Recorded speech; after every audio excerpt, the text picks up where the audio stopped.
The New York Mets have found their secret weapon, and that is defense. It was absolutely incredible in their series against the Giants, not only leading them to a win on Saturday night, but a sweep in the Bay Area of the San Francisco Giants, and fans are absolutely stoked to see stellar defense across the diamond, and that is exactly what we're going to dive into here only on Mets Digest. I'm your host today, Mike Duda. We'll talk stellar Met defense, but first we got to talk about some subscribers, and that being that 68.9% of you that watch these videos aren't one. So please do me a favor, just a favor here at Mets Digest, and hit that free subscribe button. That way we can bring content to you about the amazing. So without further ado, let's go ahead and dive into this defense. And it all starts with Pete Alonso. Here are his advanced metrics. Pay particular attention to the fielding metrics, the batting references, and the base running stats. All irrelevant for today. We are solely talking defense, and Pete Alonso, statistically, not a good fielder whatsoever. In the 24th percentile in range and just the 5th in arm strength in all of Major League Baseball, but he balled out Friday night and Saturday night against the Giants, and that's really where the Met defense shined. It wasn't even last night. They played on Sunday Night Baseball. There weren't even any great defensive plays that I have to go over, so we're going to start it off on Friday night, going over a recap, showing you guys the fielding metrics from these guys that make these nice plays, and it was all Pete on Friday night.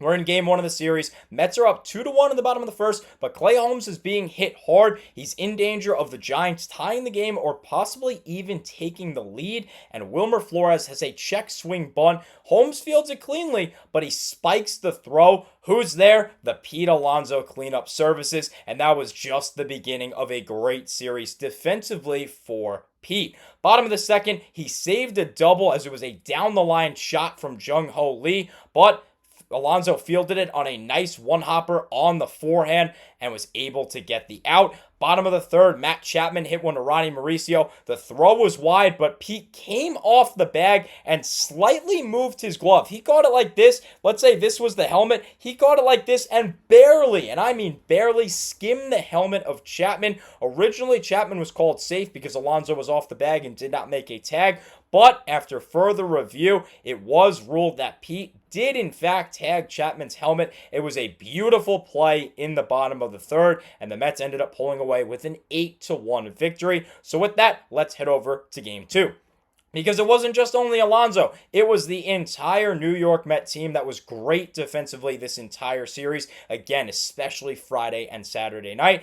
Bottom of the first, we were in some trouble again. David Peterson was getting hit hard. Matt Chapman, again, roped one. He had a nice series. He roped one. 98.2 miles an hour off the bat. But there he is. Mark Vientos jumping, makes the grab, and he throws it over to Brett Baty. But he throws it to Baty poorly, as here is Baty's defensive metrics. Obviously not so good on the arm strength, but the range is stellar. And it was a beautiful, and I mean beautiful, scoop from Brett Baty to double off Rafael Devers, and the Mets were able to get out of the frame without any damage. That was super, super nice. As we head back to Alonso's metrics here for the bottom of the third, it was David Peterson this time on a bunt coverage on a ball that he was able to field cleanly, but he threw it wide. But fear not, another one from Pete Alonso coming off the bag, able to tag Andrew Kinzer for the out. And that wasn't it for the bottom of the third. We saw another great play, this time from Francisco Lindor, who, as you can see from the metrics, is very much so known for his awesome fielding and his awesome defense.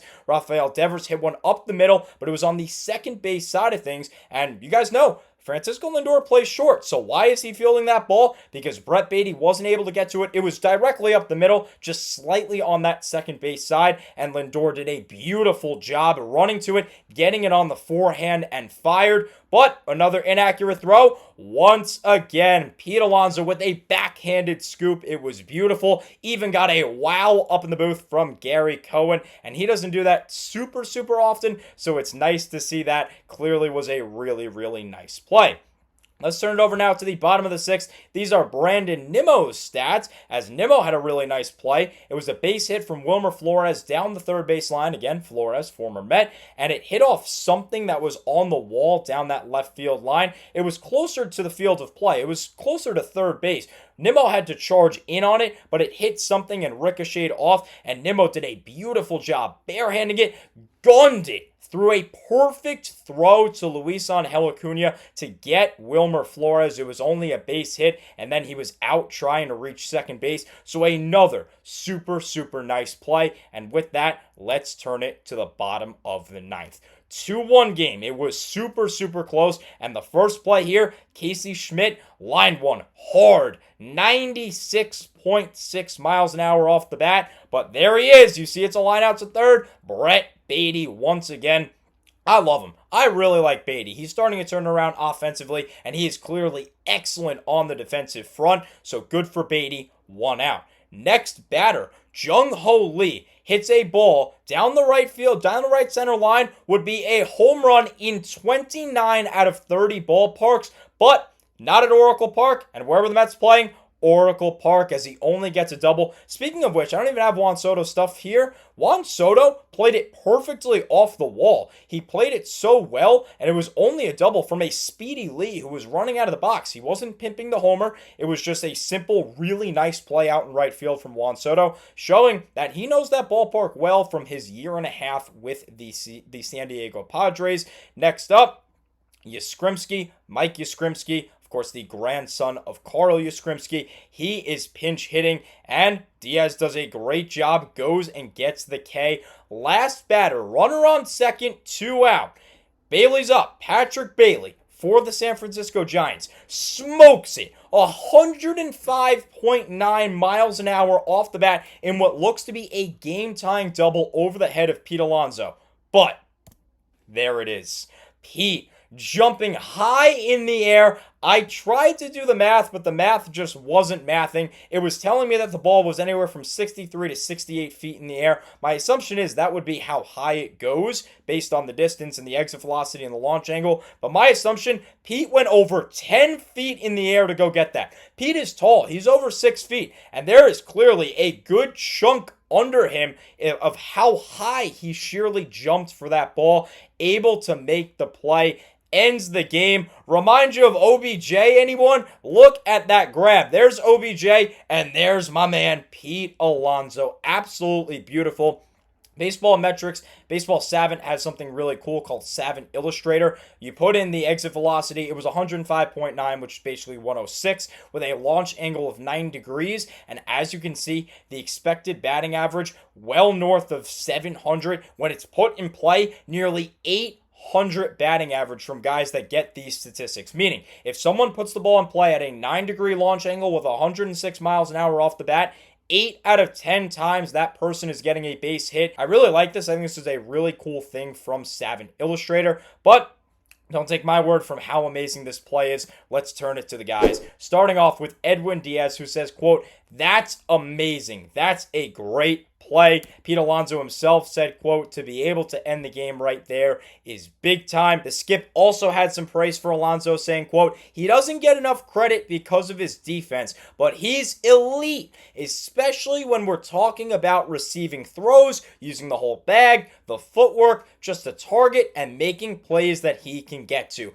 We saw it again today, and with that, Mendoza made a claim that I personally love. He said, quote, "He's right up there in the conversation. I'd put him right up there with anybody in the league. You want the ball being hit to Pete." I love it. This is awesome. Pete Alonso, what a game for him. What a great 2 games, I should say, and an awesome job defensively, especially on Saturday night for the New York Mets on the defensive front. Go down there in the comment section, give some praise to these guys. They did absolutely incredible on the defensive end. Able to get the sweep against the San Francisco Giants, winning the first 3 games on the West Coast. 3 more to come against the Padres. Let's keep them rolling, keep these wins rolling. Videos will continue to be rolling here on Mets Digest as we are just 3 days away from the trade deadline. I'm going to give you all the updates, all the trades that we make, all the rumors, so stay tuned for all that. But unfortunately, this is all the time I have for you in today's video about this awesome Met defense. Again, go down there in the comments, praise these guys because they were awesome, and especially Pete Alonso. He was awesome as well. Thank you so much as always for watching. And let's go